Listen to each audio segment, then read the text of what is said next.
Welcome to a new Gods Unchained video. The game is at the beginning of the expansion phase, entering markets such as Rarible or GameStop. More and more players are joining the game, and one of the most important things in growing your collection is knowing when to buy and when to sell your cards.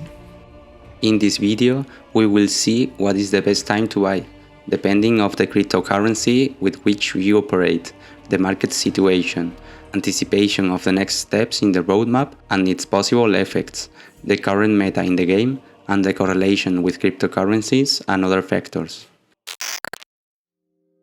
First of all, these techniques are applied in the short and medium term. For the long term, obviously the most influential factor is whether the number of players continues to increase and the game is successful. Personally, I think that the game has a great future, an ambitious roadmap, and that in the long term the price trend on the cards will be upwards, so the sooner you get in, the cheaper it will be. With that said, let's see some strategies to consider in order to buy cards at the best time.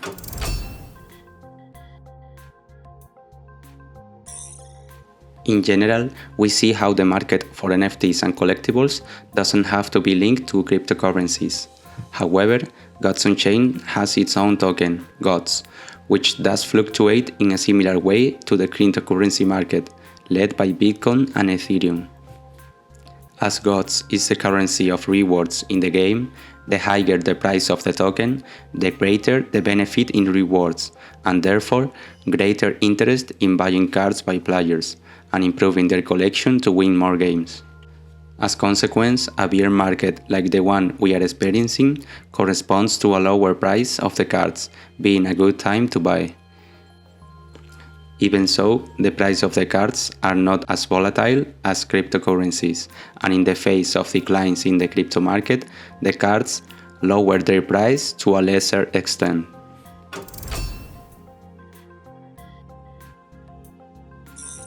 As consequence of the market, if you are going to make a large purchase in Gods Unchained cards directly with your fiat money or stable coins, it's simply convenient to buy when the value in USD is less as possible. However, if you make your purchase and sales in Ethereum, the situation changes quite a bit. This is something that many people do not take into account, and is one of the main mistakes in buying and selling cards. If you sell a card to buy it cheaper later, contrary to reason, the best strategy is to sell when you get more Ethereum, even if the price in USD is lower. For example, in this situation, some people will be happy to sell the card for $30 and they get 0.015 Ethereum. Then, market has gone down and the card costs less, $25. They would like to rebuy the card now cheaper, but they don't have enough Ethereum to buy it. Now it's expensive in Ethereum. The correct way will be the contrary. Sell at $25 and buy at $30. Now you have an extra Ethereum to invest.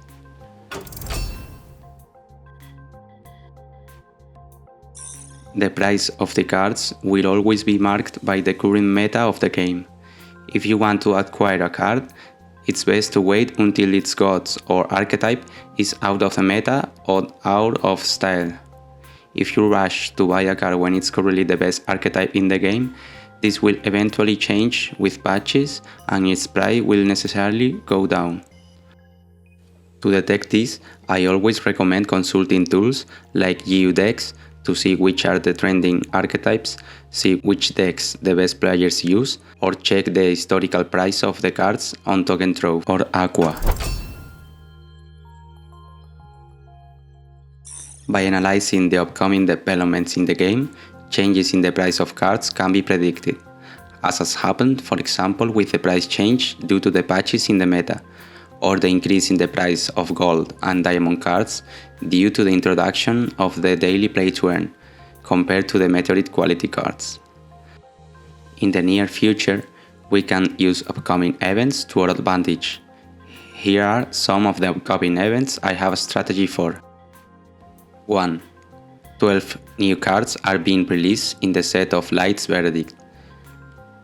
In consequence, I'll buy cards that may have powerful synergies with them.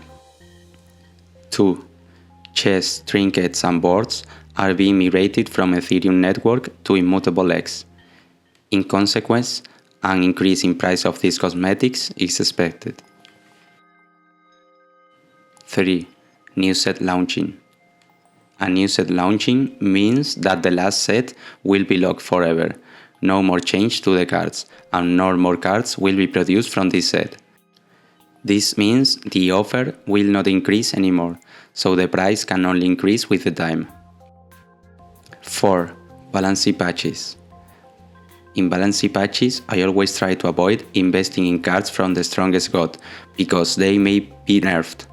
At the same time, it's a good time to invest in not playable cheap cards from gods out of the meta.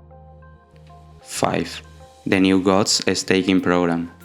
The introduction of gods staking could have a reversal in the tendency, and the gods token price could stop going down.